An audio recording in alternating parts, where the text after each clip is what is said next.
Assalamualaikum warahmatullahi wabarakatuh. Alhamdulillahi rabbil alamin. Alhamdulillahi rabbil alamin. Alhamdulillahi rabbil alamin. Syukur pada Allah Subhanahu wa taala untuk segala yang terjadi di alam dunia ini, yang kita rasakan maupun yang tidak kita rasakan, yang kita prediksi maupun yang tidak kita inginkan. Semuanya adalah anugerah karunia Tuhan yang mesti kita syukuri sebagai bahan ibadah kita kepadanya. Salawat salam semoga tetap terlimpahkan kepada Nabiullah Muhammad sallallahu alaihi wasallam. Saudaraku, pemirsa SMA TV yang dirahmati oleh Allah Subhanahu wa taala, pada kesempatan kali ini kita melanjutkan bahasan kita tentang ikhlas di materi yang pertama. Kemarin saya menyampaikan ternyata belum tertulis, sehingga sekarang kita lanjutkan. Apakah dari yang telah kita bahas, pengertian ikhlas dan kemudian keinginan pertanyaan-pertanyaan itu membuat diri kita sudah teraplikasi dalam kehidupan kita atau tidak? Nah, ada 5 hal ya, pertanyaan yang mesti kita jawab bersama, masing-masing tentunya.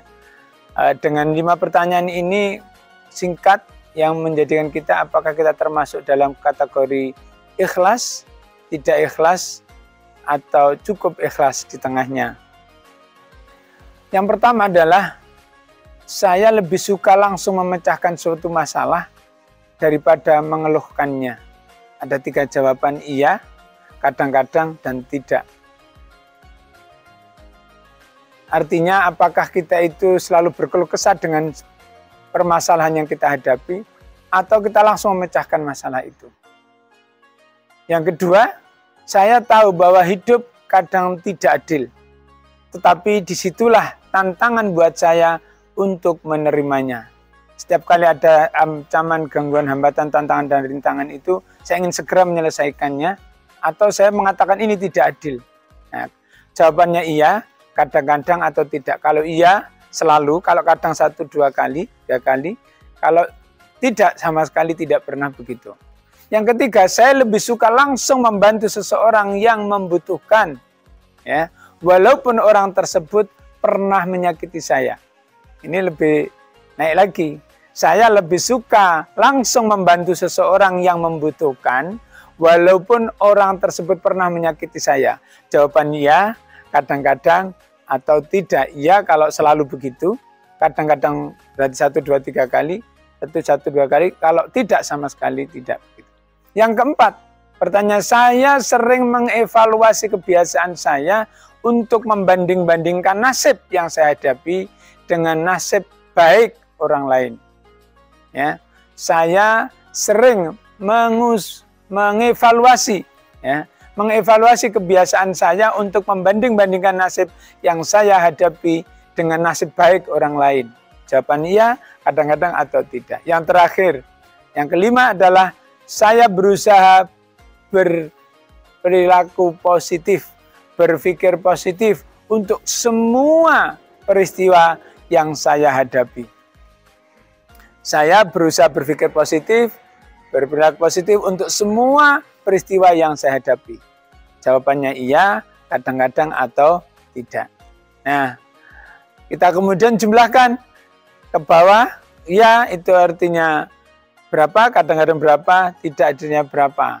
Ya, nilainya kalau kita nilainya 1 sampai 5 berarti tidak ikhlas. Kalau nilainya 6 sampai 9 berarti cukup ikhlas.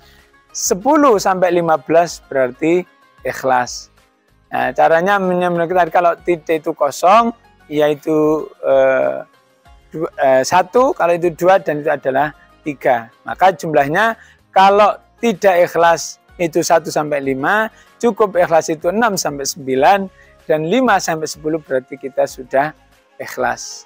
Ini dari ahli psikologi, Ibu Dr. Laili, yang pernah dulu berapa tahun yang memberi saya pertanyaan itu, apakah saya ini termasuk orang yang ikhlas, cukup ikhlas, atau sama sekali belum ikhlas. Mudah sekali pertanyaannya, karena ini kebiasaan, habituasi yang sering kita alami masing-masing. Sehingga perjawabannya ya, kadang-kadang, atau tidak. Mudah sekali kan? pemirsa SPMA TV yang dirahmati Allah Subhanahu wa taala. Walaupun ini pertanyaan secara ilmu psikologi, tetapi setidaknya menjawab apakah kebiasaan-kebiasaan yang kita alami itu menunjukkan keikhlasan kita masing-masing. Walaupun di hadapan Allah, di setiap tingkatan tadi ada tingkatan juga, 3 tingkatan tadi masing-masingnya ada. Karena apa? Karena ikhlas itu ada ikhlas karena Allah Ta'ala, ikhlas karena akhirat, dan ikhlas karena dunia. Di setiap tingkatan ini juga ada tingkatannya masing-masing. Demikian, semoga Allah Subhanahu wa taala memberikan anugerah karunia dan membimbing kita kepada lebih baik atas apa yang telah kita lakukan sehingga mencapai puncak prestasi dalam setiap etapa kehidupan kita di dunia ini sampai di akhirat nanti. Sampai jumpa di pertemuan yang akan datang. Subhanakallahumma bihamdika nasyhadu an la ilaha illa anta nastaghfiruka wa natubu ilaik. Ihdinas siratal mustaqim. Assalamualaikum warahmatullahi wabarakatuh.